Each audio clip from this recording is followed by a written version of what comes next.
Broadway's my beat, from Times Square to Columbus Circle, the gaudiest, the most violent, the lonesomest mile in the world. Broadway's My Beat, with Larry Thor as Detective Danny Clover.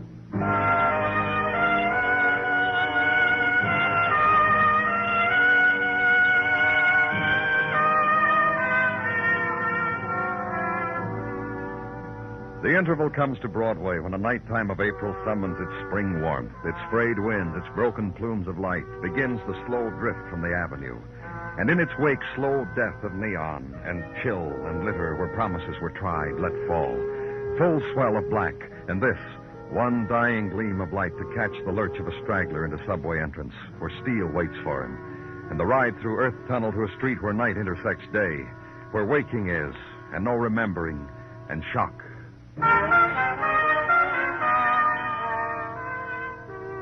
And it becomes this, 5 o'clock time, the time when river pours its sullen grays into the night sea, the place where I was, summoned by harbor police to a cabin cruiser drifting the East River, ebb of April night, the slow windings of mist, and walk the deck of a derelict boat. Several salty items for you, Danny. The harbor police fellow filled me in. Now I'm in a position to do the same for you. Thanks, Dennison. Don't mention it. This slick little tub we're on, for instance.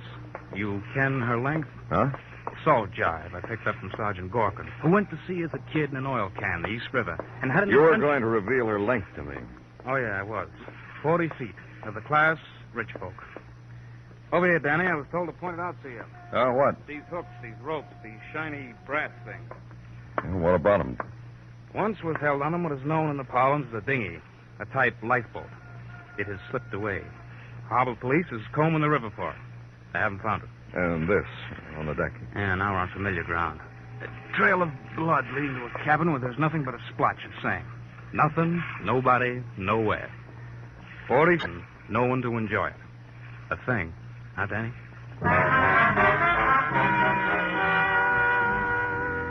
About the time a strip of gray peeled off the sky and let the light in, and pale rosy flecks appeared suddenly on the water and rocked there. A tight thread of warmth glowed briefly like a filament, exploded quietly on the cheek, caused a smile, and spread. And seaward another phenomenon, greeting to the sun.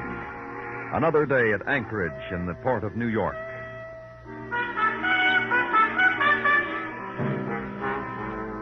Then work to do. Call on Port Registry. Check the name of the cabin cruiser Pitcairn. Learn this, Pitcairn, owned by a Mr. Barton Russell of New York. Address, 2056 Park Avenue. So squad car ride through early morning streets. City at yawn time. Sweep off the pavement time. Stretch and scratch the back of the head time. And to the sunny street known as Park Avenue. Find the address you're looking for. A maid in a starched uniform and a smile that wilted long ago bid you identify yourself, bid you enter, bid you wait. And later, the descent down the curving staircase of a woman who bid you good morning. And please be seated, Mr. Clover. Oh, thank you. Now, is my husband in jail? No. What makes Oh, you... it's happened when Bart goes out without me. Jail prone. That's my boy, Bart. By himself, he's a walking misdemeanor. Now, tell me, where is he? What's he done? We don't know where he is, Mrs. Russell. You mean you men have graphs down at headquarters which show statistically when Bart will turn up? And he hasn't shown up and you're in a dither? The harbor patrol picked up the Pitcairn drifting. No one was aboard. There was blood. And Bart was aboard and got loaded. Or whoever he was with got loaded. And gave himself or herself a nasty crack. Will you listen? No, you listen. I'm not going to be awake at 7 o'clock in the morning to be told about a new antic. Bart has a case book of antics. It's usual that I don't have to face him until 10 o'clock. And it doesn't worry you, does it? What doesn't worry me, Mr. Clover? The fact of the boats being adrift, the blood, the possibility that something's happened to your husband. All right, Mrs. Russell. Tell me something. Where were you last night? Entertaining. Who? Uncle Stanley. Isn't that ridiculous? Police, where were you last night? Defenseless lady, entertaining Uncle Stanley. Stanley Taggart, Mr. Clover, my uncle. He's in town, and he came to call last night, and we chatted. Uncle to adoring niece. For verification, he's at the Rossmore Plaza. Sorry, you can't stay for coffee, Mr. Clover.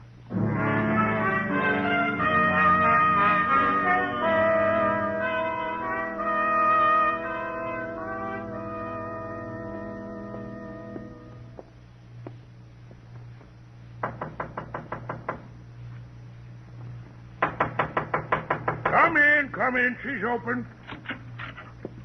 You don't mind I didn't get up out of bed, son? Kind of cozy. Uh-huh. Sure, cozy. They being so nice, laying your breakfast right across your chest so gentle-like. You Stanley Taggart? Well, this fine morning, I know I'm Stanley Taggart. And who would you be this morning, son? Danny Clover, police. Come over here bedside and lay it on me real easy, son. Mm-hmm. Nice badges you folks put out here. Back in Utah... Oh, forgive me, son. You want to buy the breakfast or just dig in anywhere? No, thanks. This ham melts. Just melts. That's all. Tell you how it is, son. I haven't been in your town long enough to do anything bad. I didn't say you had, Mr. Taggart. But you're police, and you're thinking it. You're thinking it. You were with your niece last night. You see now, yesterday afternoon, I hit your town. I signed in here, dumped my duds, go call it on my pretty niece. Listen to her pretty talk. Remember the pretty times when I dangled her on my knee. Was her husband there? Now, son, don't lay it on me like that. You know Bart Russell wasn't there. You any idea where he was? You want to scooch up on my bed and make yourself cozy while I tell you about Bart Russell? Tell me. Bart's the kind of a man like me can have a feeling for. Admiration, respect. Fine man, huh? The salt. You find a piece of earth anywhere at all, field, hill, or valley. Bart's the salt of it. Your niece feels different about him. Ah, my niece. Carol's a young girl. She's got a child's ideas about a man. She doesn't understand how a man like Bart enjoys the moment he's living in. That sweet and precious little moment that happens to young men. You're making me flow on about Bart. You haven't told me you're interested in him, son. We found his cabin cruiser drifting in the river this morning. No one on it. It doesn't sound like Bart to do that to his boat. He loves that pretty boat. The dinghy was missing. There was blood. We can't find Bart Russell. You saying something happened to Bart? You say... We don't know. How about you, Mr. Taggart? I know this. Something like that happened to Bart, I'm going to cry me a pool of tears. I'm fond of Bart. Tell you what, son. You come back some other time. Do that for me, son.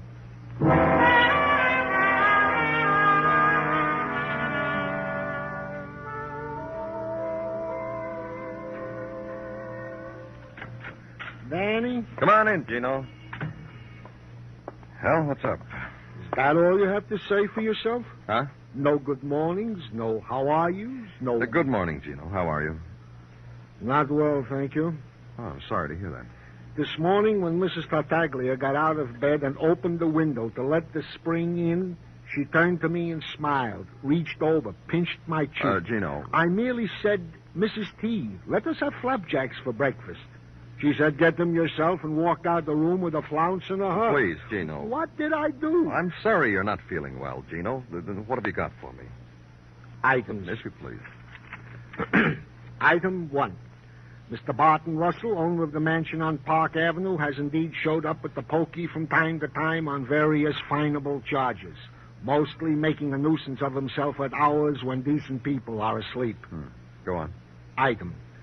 A check of the background of Mr. Russell reveals that he is on his second marriage. Divorced, widowed, what? Divorced. Quietly, 2 years ago in Reno, by a lady whose name before and after marriage to Mr. Russell was and is Miss Julia Walsh. She still live in the city? Central Park West, whose exact address I now give you. Well, you're doing very well. Child's play. Go on, Gino. Item. At the divorce, Mr. Russell did settle a huge amount of money and property on his first wife, the exact amount of which has been difficult to ascertain. However, let us content ourselves for the moment with the word huge. If you say so. Also, an item. The missing dinghy from the good ship Pitcairn was found bumping against the pier on the East River. No one in it. Any signs No of... blood, just a couple of oars. Just an empty boat. Danny Clover speaking. Denison, Danny. You're on your way to Pier 12, East River. I am? Why? Got the boy you're looking for. In very bad condition, Danny. I'll see you. Yeah, right away.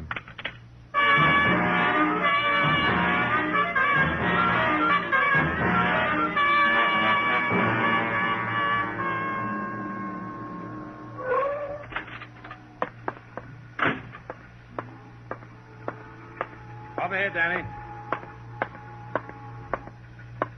Well, like I said... Yeah, okay, Dennison. Harbor Patrol again, Danny. Fished him out about 25 minutes ago. Sure he's Barton Russell? Lots of identification on him, wallet and all. Lots of, these, too. Explains that blood. Stabbed on his boat, dumped, and the killer got away in the dinghy, right? Maybe. With you, everything is maybe. Listen, Dennis. Bart Russell was stabbed. He was murdered, Danny. You know what my comment is? Positively.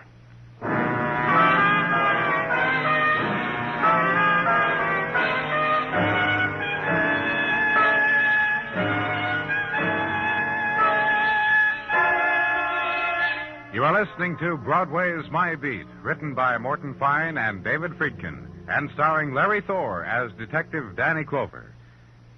April is Cancer Control Month, a time for special attention to a most serious disease.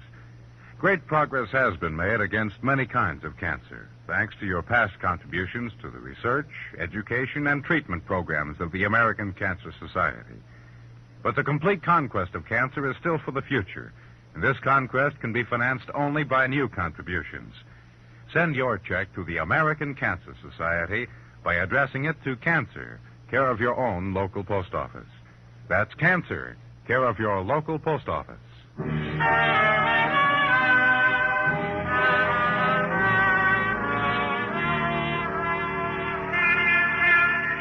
When springtime finally happens, Broadway walks a street dappled with sunshine.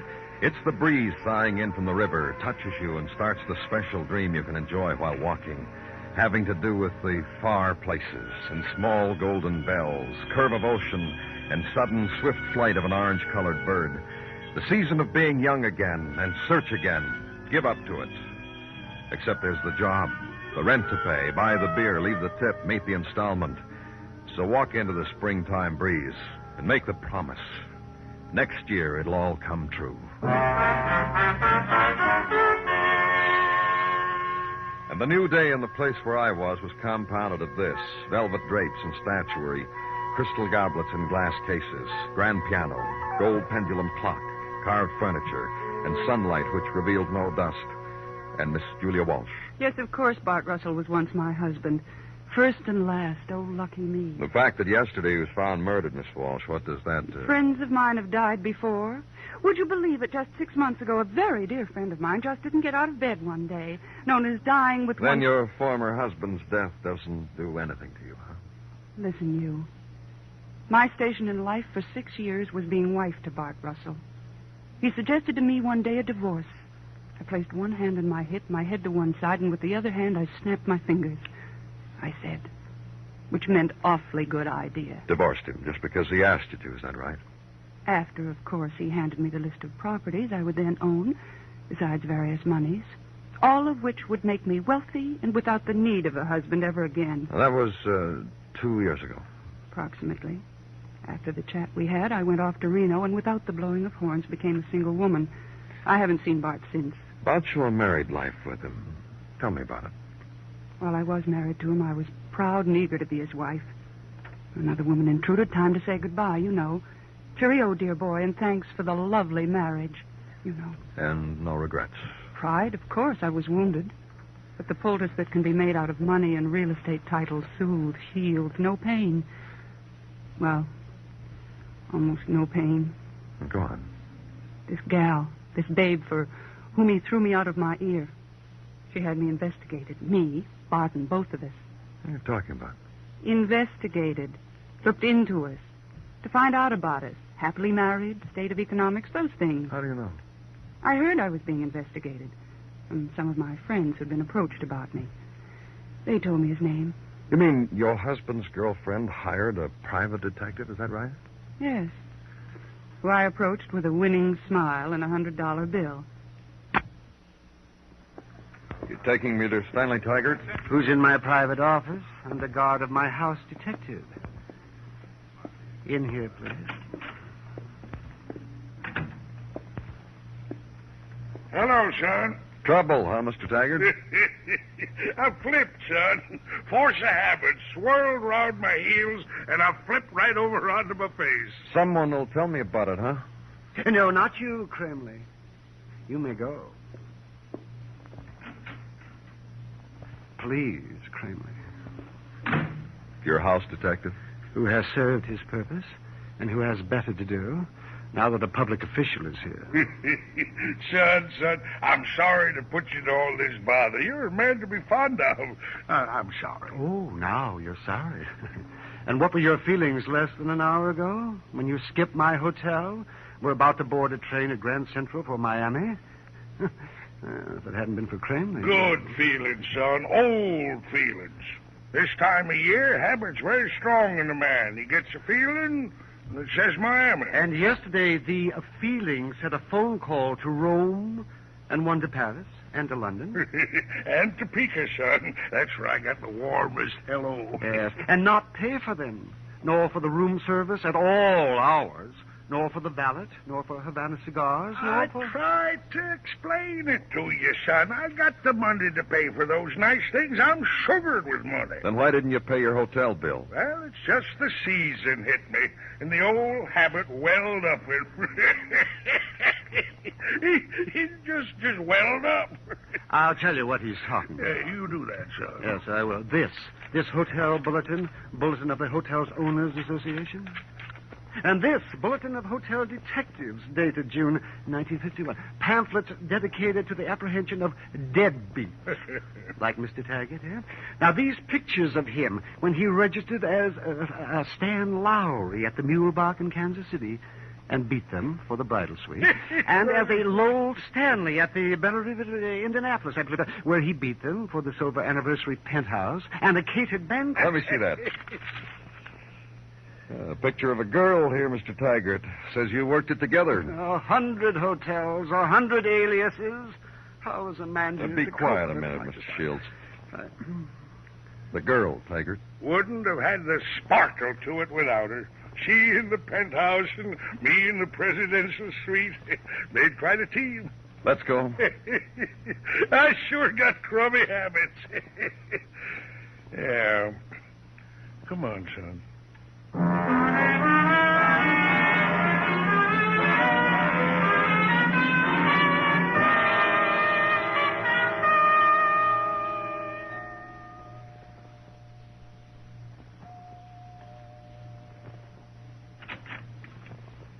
Hello, Mr. Clover. Mrs. Russell. Won't you gentlemen come in? Shall I bother to tell you, Mr. Clover, that I've canned the maid, so you can't have coffee today either? That's okay. How do you feel about it, Dennison?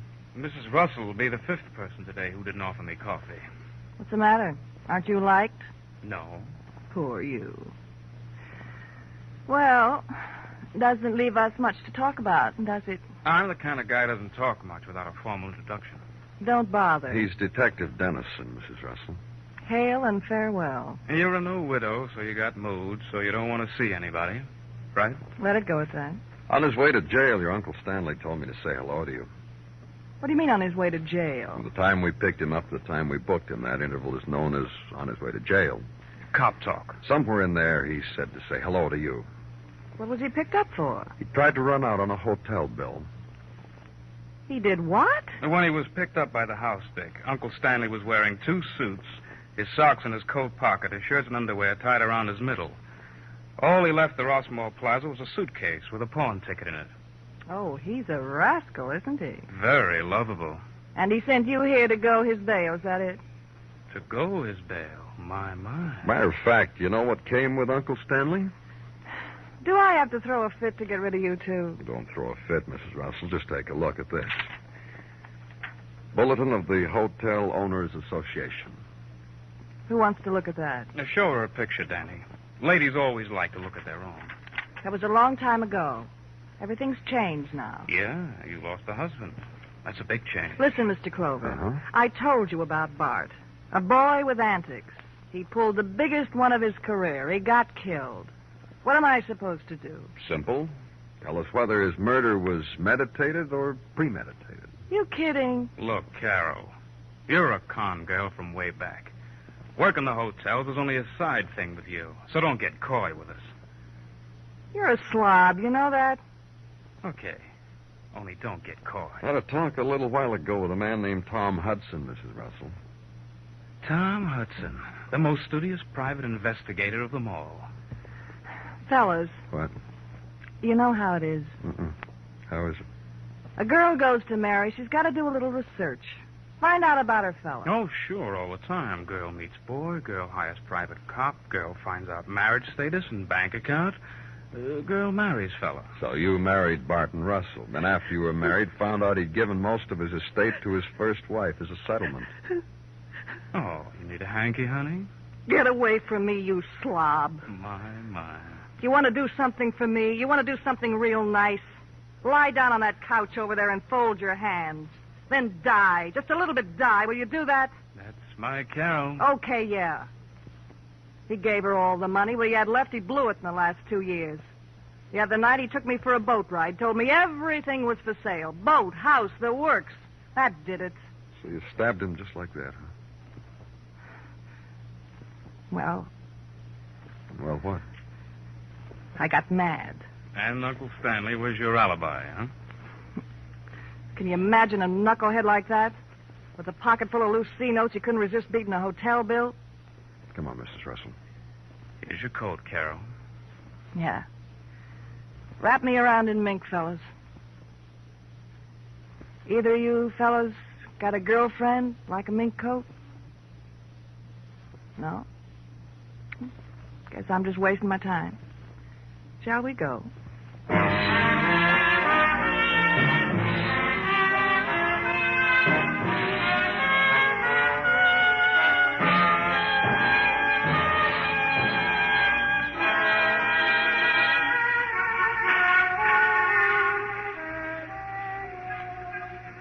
It's the happy time on Broadway now. There's easy laughter, and a hot trumpet skirls its song out into the grinning mob, and a man dips his hand in a trash can. It's the journey you made because you had no choice, the excursion to end of all the streets in the world. It's Broadway, the gaudiest, the most violent, the lonesomest mile in the world. Broadway, my beat.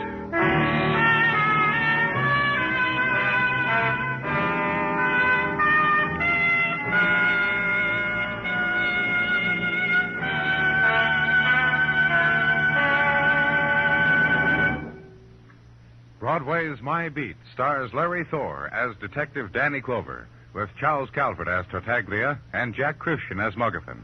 The program is produced and directed by Elliott Lewis, with musical score composed and conducted by Alexander Courage.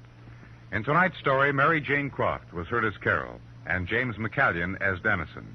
Featured in the cast were June Whitley, Alan Reed, Edgar Barrier, and Howard McNear. Bill Anders speaking.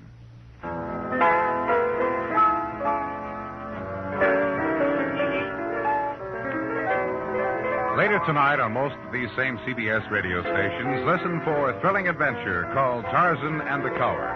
Also this evening on most of these same stations, listen for Gangbusters with another true anti-crime story, a saga of law versus outlaw titled Without Equal. Tonight, every Saturday, enjoy Tarzan, Lord of the Jungle, and Gangbusters, presented by CBS Radio.